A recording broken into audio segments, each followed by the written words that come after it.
Hello, everyone. So today we're here to discuss the co-curatorial the conversation about what do we want the exhibition of the DIY Knicker Kit project to be. So Rihanna and I have been talking in these months a lot about how to represent dialogical art and dialogue-based practice into a gallery physical exhibition or exhibition of some kind. And I've got a little PowerPoint. Let's see if it opens up. Yep. I'm gonna share the screen a second. There. Can you see? Yep. Okay. So this one here. Oh, it's a bit weird. I'll keep it with the window like that, if it's okay for everyone. Yeah. So maybe I'll introduce this one here. A few months ago, I was looking at analogies to describe dialogue-based art and collaborative processes. And I think my favorite one was the beehive analogy, because the bees are living in a totally collaborative sort of effort-based colony, right? And I found that, yeah, this analogy was quite cool, and it reflected some of the, if not all of the elements of a collaboration. So I, for example, think that the queen is the topic. So the topic of menstrual cycle, menstruality as we define it. So all that is around the menstrual cycles and periods, menopause, the preceding of periods in young people. And then I thought that maybe me and Rianne, we could be, let's say, the scouts, the bee scouts, going around, finding the right place where to prop our home. And then all together, participants and us alike, we are the working bees, creating this structure, creating this environment, co-creating the content of the work, the content of the program, because we've been inviting people internally and externally to give workshops and talks, but then they've been involved and sort of active part of the collaboration itself. So they became part of the hive somehow. So yeah, and maybe the honey could be the dialogue-based art that comes out of it, of the actual collaboration. So yeah, I was very interested in the hexagon, and also in nature, the hexagon is the strongest form that uses the less amount of material, and it's everywhere. I was absolutely astonished. We've got it in our retina behind in the. Oh, wow. I didn't know. It kind of freaked me out a bit. So the place where we store the initial light that creates the image in our brain is made out of organic shaped hexagons, something like this drawing I've made. I didn't know this. I've realized this like 2 weeks ago. Then is everywhere in nature. Even the bees, the eyes of the bees, they are shaped with hexagons. And also, well, there is a very funny video that I watched on understanding hexagons, very kind of a troll based, but yeah, it was very funny. Anyway, I was fascinated by this shape. And the initial visualization that with Rianne we've been looking at to maybe represent dialogue-based art and our project, it was this initial hexagon here, or actually beehive structure, as we called it. So each hexagon could embed the responses that we create in time. We can have text or images. If we want to go fully digital, we could store videos and audio pieces that will repeat themselves sort of one after another, like a moving image. I don't want to call it film because it's not that, but something like that with a time-based movement. So yeah, here are some ideas of maybe if we decide together to go for this form, that could be something that we place inside. Then I started looking a bit of how big could these hexagons be? And yes, I've been making them on paper, and all sides are quite interesting because I don't know, I quite like the very tiny one for a more maybe desk-based environment for a game or something. Not game, for an act of play, like cards or discs. But then, yeah, I've been making little examples. This is the hexagon number 2, which is the second big one. Then this is the number 3, and this is number 4. I tried to make it as close to reality as I could. They don't need to be so close to one another. In fact, I think that they are to be individual pieces, so that they can be hung in different ways, sort of alone. And then I went so far to send these to print. So I can't see anything, Val. Oh, you it's can't? kind of like stuck on Right. Yeah. on a weird. Yeah, let's have a look then. If you just share your normal screen, it should Yeah, I hopefully think do that it. should be it. It's because I'm on a new computer, or actually it's Tom's computer. Can you see something now? Yeah. Okay, can you see the whole screen probably? Yeah. Okay. So I did a bit of research on the materials that we could use for the physical hexagon shapes, or setting up a bit. And it's a D-bond, which is I think is aluminum print, 3 millimeters thick. And these are 4 samples that I have ordered in the 4 different sizes that I showed you before.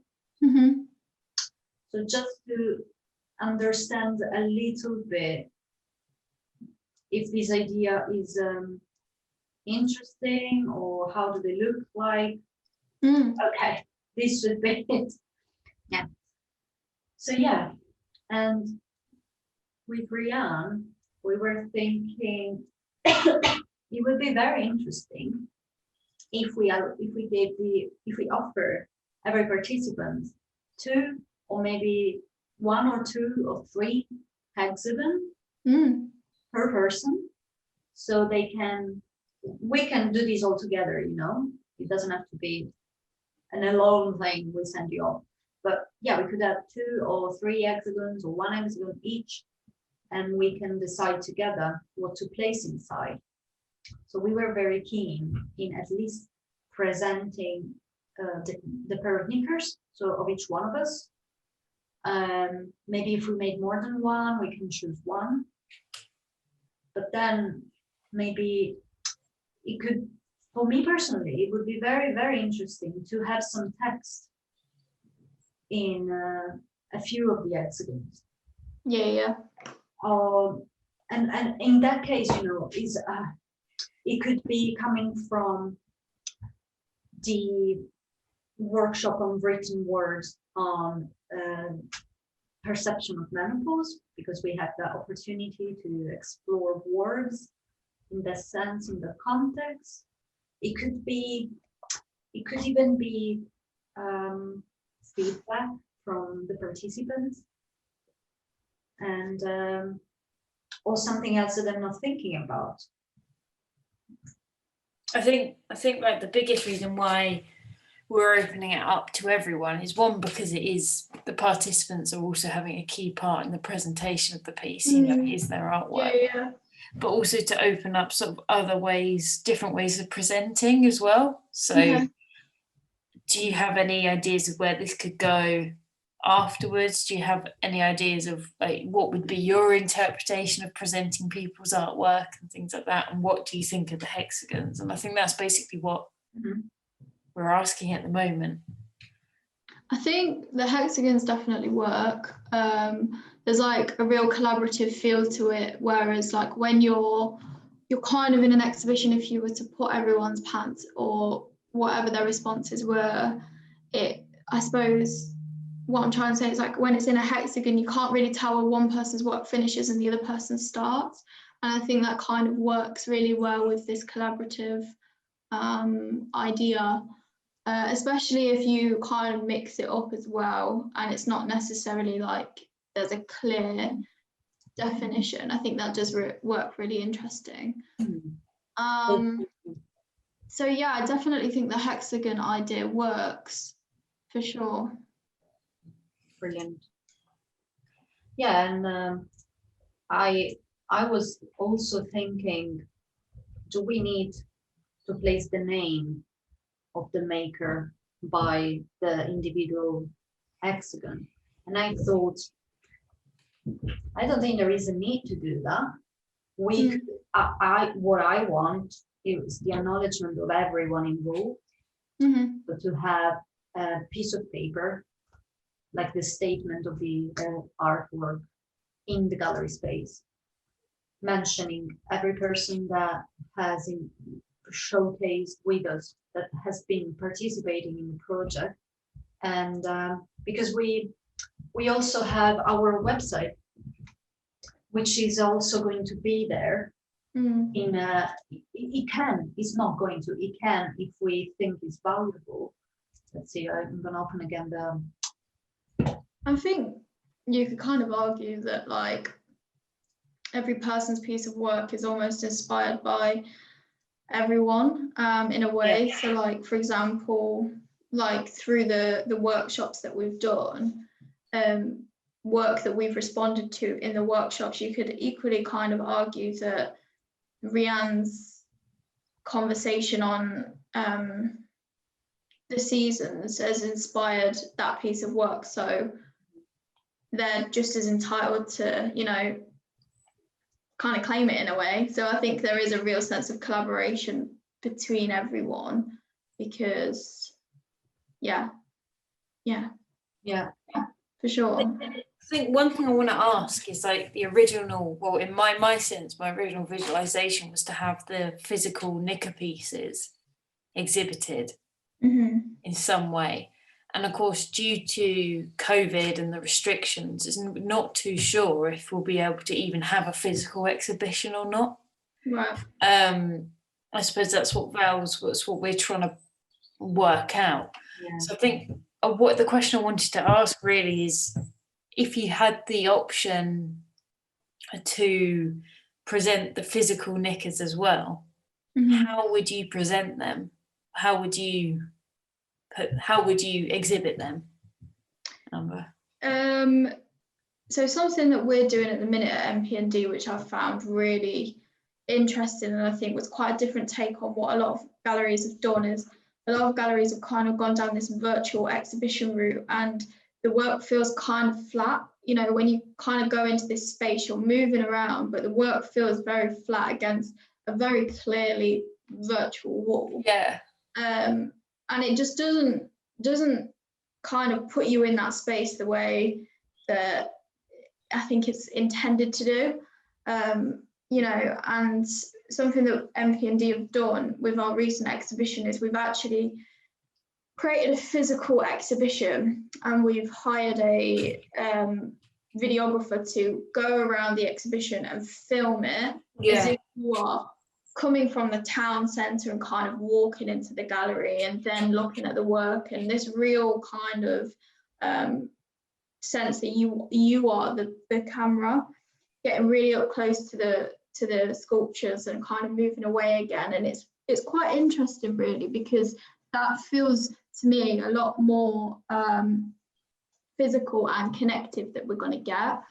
Obviously, like you said, like you don't know if we can have a physical exhibition, but I think if there's a way in which we could have one and still create a digital video, that would be much more successful than kind of these flat pieces of print, especially if people aren't very confident in taking photographs well of their knickers, unless obviously we send them to Val and then Val's the one that photographs them. So that's the original intention. So what we hope to do is get everyone's knicker physically. So they'll be sent to Val, and then hopefully Val will document them. Yeah, okay. In the way that suits the practice as a total. So we will hopefully have all the physical pieces there. Great, okay. I think it's really interesting because the one thing that Val and I have discussed quite a lot is we have a very sort of our process is very data archive documentation based. So it is very much like taking a photo against a ruler, black background, everything's done in a way as such that it is an archive. So I think that's kind of interesting in terms of, as you were saying, of doing sort of like a point of view video experience of a gallery space. And then the way we've taken it is naturally anyway, without lockdown, is we're doing it as if they are artifacts and they're going into a museum. So I don't know, I think that's quite interesting to try and put the knickers up in a space and then sort of get someone to video them to get that experience of seeing them, being quite tactile with them, I suppose, rather than having them flat. Because it does depend on what participants make with that knicker, and some might need to be 3D, I suppose. I think what's quite nice about this artifact idea as well is that it's kind of like you're putting a time frame on when that knicker was sort of made, which is interesting in itself because that's a reflection of maybe a period that you had which was quite intense, whereas like obviously every period is different, and it's quite interesting because it's almost like you're creating a documentation of your periods the way maybe I document it on my phone through the Flow app. So it's quite an interesting way of doing it in a way. It's like you're creating a documentation of each period through a physical way, and if that makes any sense. Yeah. Yeah, I think it is really difficult in terms of being online and being in the physical, but I think there would be an element of, if it was just purely photographed, it might lose its meaning slightly, because the point of the embroidery, the point of these threads is it's textured, it's kind of like three-dimensional, it gives you a really like clear visual and in your face like example of how you experience your period. Yeah. Whereas if it's on a flat 2D image, that kind of immediately becomes like half of what the experience is, because it's not so, you can't like physically touch it, you can't see it, you can't, it's just a bit different, if that makes sense. Yeah. It gives it a different meaning. Completely. Well. I think it is. I think so. Like what I want to ask is like, so with the piece that you're creating, how would you ideally like that to be presented? Sort of at the moment, where do you stand with that? Well, I've not started mine yet, but what I'm hoping to do is actually maybe move away from the knicker idea completely and actually use a pad. Yep.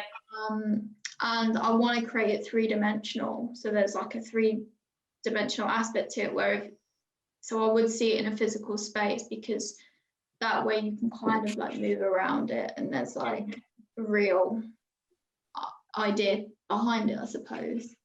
I've not exactly pictured it in a space as of yet. I don't think I've even got that far really. So it's difficult to say. No, I mean, even you just saying that, and the fact that the way you visualize that pad being 3D and being able to walk around it is enough, really, isn't it, to sort of get an initial idea of where it's going to go. Like I quite like your background right now, the fact that you've got this kind of ring and it's sort of really like points out to the fact that it was how it was made as well. There's quite an interesting conversation that could be had there about the craftsmanship of the actual knicker, in both a physical and biological sense. You know, you're physically creating this knicker, you're biologically creating your period. There's like a real interesting dialogue that's to be had there as well. So I think it wouldn't do the project justice if you were to just have it. Yeah, that's a fascinating idea that's just come into my head. And of course this could be separate. This is what I sort of discussed with Val coming into this meeting, and probably into another one that we'll have based on this later on, is that sort of Val, to some degree, sorry to talk Val as in you're a complete separate third person, but sort of from what I see is Val's sort of passion at the moment is this exhibition that's happening, what is it, June, July time? Could be June if you happen. Yeah, around that time.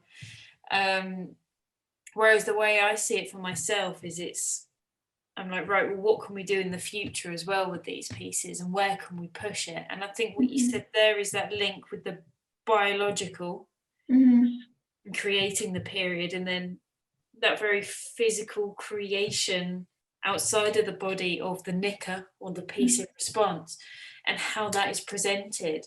So, for example, if someone's using paper and Pritt stick and things like that, can they present that as well in some respect?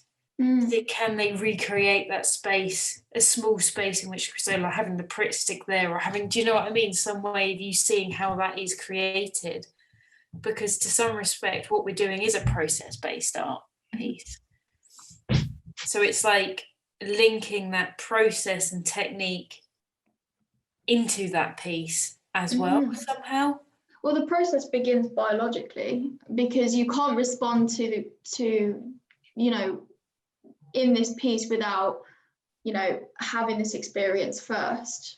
So that experience needs to happen, that process needs to happen before you can take that from your body and into a physical outer body experience, you know. So yeah, like you said, it is a process, but it doesn't just start with your hands, it starts with what's inside. Yeah, I think also to stress that is for people who are menstruals. So yeah, so that's for the primary party. I think for the second party it would be different, but again, that's how that is manifested before it becomes onto the knicker. And I think it'd be very interesting to try and get that sort of a documentation of sorts of that process before it actually goes straight onto the knicker. And I think that's where the dialogical aspect comes in. That's where these workshops come in. It's how we can show that in an exhibition or portray that in an exhibition that I think is quite important. What do you think, Val? Yeah, I was thinking that as you said, Rian, this experiment of an exhibition, it's part one. Yeah. The Knicker Kit Project, it won't finish in June with the exhibition. That would be, for us, Wombenhood, an experiment to see the potential of this prototype project number one, effectively, and to see how we manage together. It is to test the strategy of co-creation of a horizontal hierarchy and deciding together to respond to this massive question, how to represent dialogue-based practice. And I really like this idea of physically installing the knickers in the space. This is something I've taken into consideration a lot. And we had discussions few months before. The main problem is that I do not have access to the uni facilities. And even when we might be able to go back on the 8th of March. This is the current scenario. It's not certain. They think it is, but we don't know. And imagine that all of these students are storming into one 3D room. I wanted to sort of find a way, if we can, to be autonomous. This doesn't mean that the knickers cannot be present in the space. So we were thinking with Rianne to use the hoops that she's got as a background as a way to present the knickers, to hand them maybe in this way. This is something that could still happen if we decide altogether that that's a better way than the hexagons. And I do appreciate that the knickers, being a physical object, they should be perceived at least as physical objects. The main problematic that we are facing is that might not be a physical exhibition, but in general, so far they are saying that probably we might have to install the work in the space, but the doors won't be open to the public. They might not even do an open online exhibition of the show. It might be digital. So I thought, well, if it has to be digital, why don't we take this on our advantage? And then we can leave the opportunity to present the physical objects as such when we are able to physically see them face to face. Because think about it, it's a bit of an inception. We have a video, but that's still digital image. We can imagine to perceive the material through the video qualities of the camera and the proximity of the camera lens to the object. That is still a digital image, isn't it? So in that case, what we could do, in this case, me, because I've got equipment, and therefore the digital continuity of presenting something, we could decide to do something. It has got a performative elements, but it's not a performance. So for example, I could be wearing these knickers and Tom can film me with the knickers, so we can see the 3D of those, and not the face, just the knicker as such. Or I could install them in my home in a shape that we agree they are, that is meaningful, or just the knickers, and they can be filmed in close-up. And this material can go in our website space, which can host the materials, the knickers, and all of the responses in a much, much richer way. So we don't have to decide what's the best. We can put everything, all the mind map, I like brainstorm as a word, so I prefer to use that one. So all the thinking that we are doing behind the making of an exhibition. But I want to think together a little bit of the importance of discussion and conversation in this dialogue-based project, because in a sense, we are exploiting materials. We are using the act of making and the materials as a medium to initiate conversation. So in a sense, no, it's too bright, isn't it? So in a sense, the making of knickers, it's very truly important for us as individuals that are making it, and they are an important thing that we are creating. And because this is the medium number one, in a sense, physical medium number one in this DIY Knicker Kit project, it has to be present. But I would like to focus one moment on the conversation. How do we present, if it can be presented, the conversation and this moment of gathering, this collective community around menstruality that we've been creating in these few months? I think personally, like you've and as Amber sort of confirmed it as well, like the hexagon shape is incredibly key there. I think that's really good.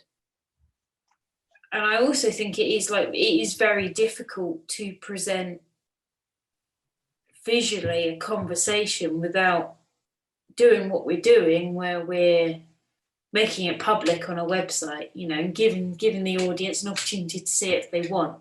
Because personally, when I go into an exhibition and I see, this is a personal experience, see a TV or something with a video on with a headset, I won't sit down and listen to that. That's personally not that, you know, I want something there and then that I can have a personal experience of, that won't be spoon-fed to me via sort of a video.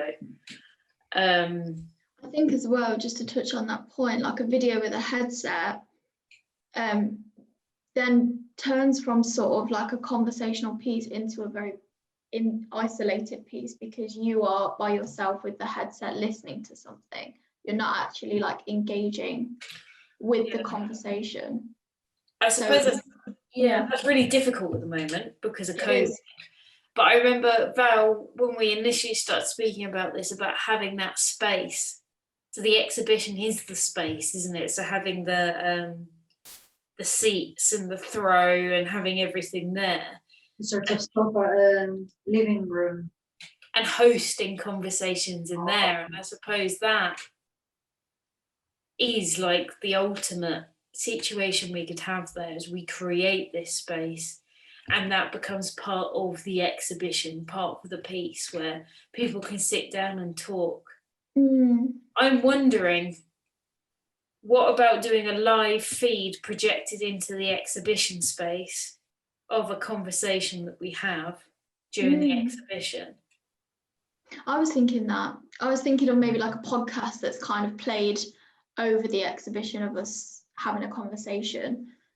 So like it's sort of an hour, 2 hours long, and we're all discussing, and as you're walking through you can just hear this conversation, and but then like a live feed kind of makes it quite interesting as well. Yeah, I think like live feed, you're not forcing, well, you're sort of forcing the audience, but it becomes, I feel like that's like the truest, that's the best we can get to actually sitting in there and having a conversation. But the audience aren't going to be in there, are they? Probably not. They can't see it. I'm going to give you a little more information on how the thing is going could happen, because we don't know. So we've got two elements of this exhibition. If it is purely for the academia and the completion of my degree, I will have to install everything, whatever it is, in the space. And then if we are intending to do a live feed projection, we have to be doing that at the moment of assessment. It needs to happen as the assessors are there perceiving the install.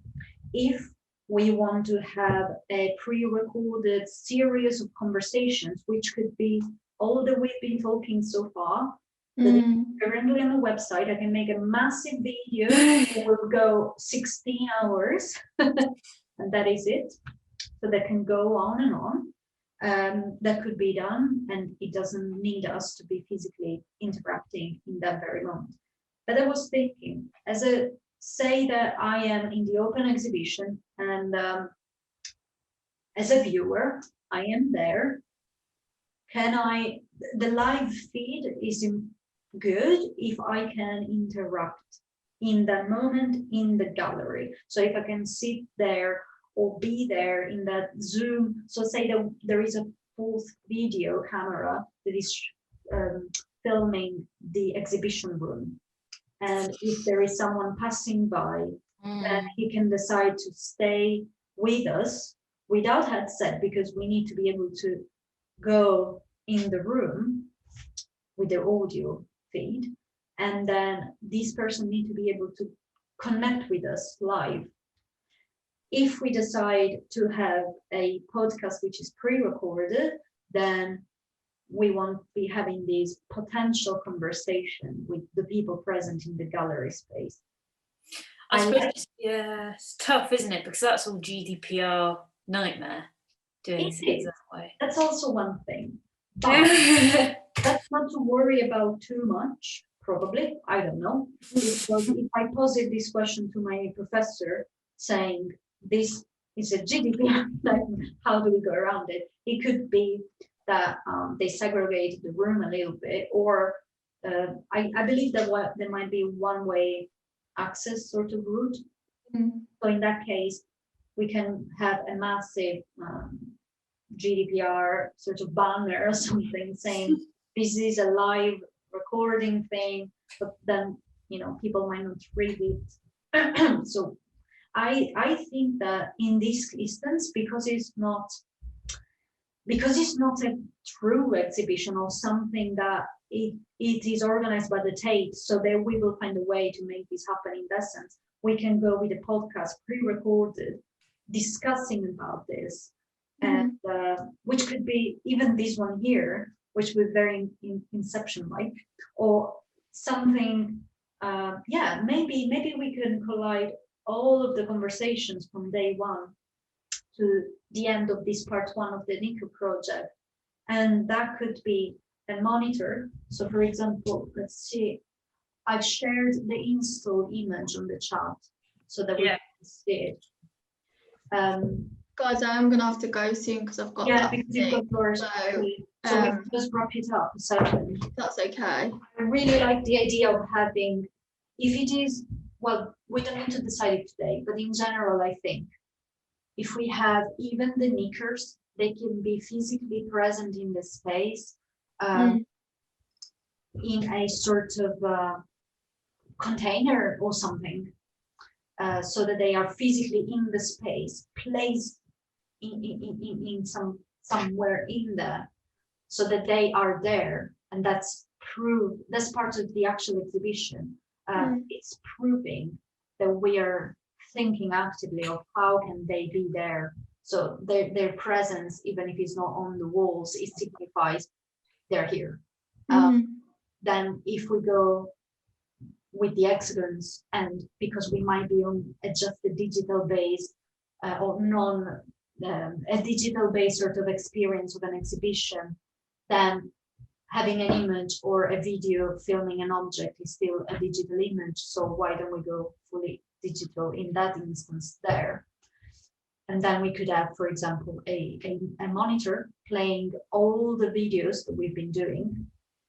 And in it, I wanted to place a computer so that people could actually see the website as they want. But because of COVID, no one is able to touch it.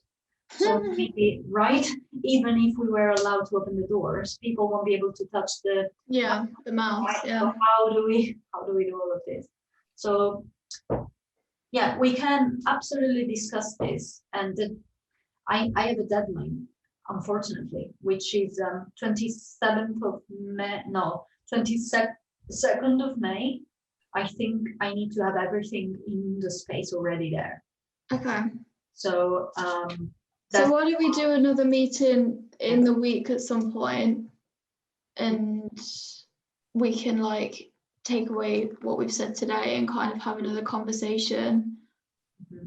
I think we need to do another one anyway, just to get other people's opinion, ideas from everybody else, because sure, bring something different.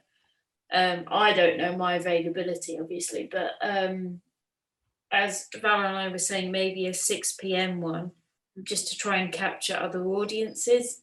Maybe not weekend, because I understand that people might just want to stay with the family or enjoy the sunshine now that we've got it. So maybe 6 p.m. on a weekday could be for some. And like, could we do, for example, the 5th of March? Can I put this down so at least the 3 of us are present? And I'm working, but I'm pretty much like.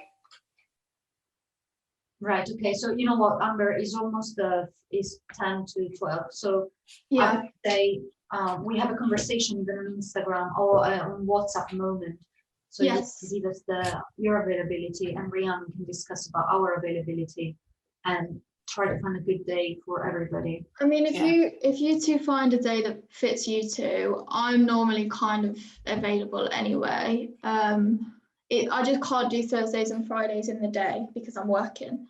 Okay. But other than that, I'm pretty much free. So whenever's good for you two, I'll just come along. Brilliant. Okay, I'm gonna run because I need a wee, Actually, and then I'll go to something. I'm actually gonna be there. Yay! Yay! All Okay. right. See you later. Bye, Amber. Thank you. Bye. Bye. Bye.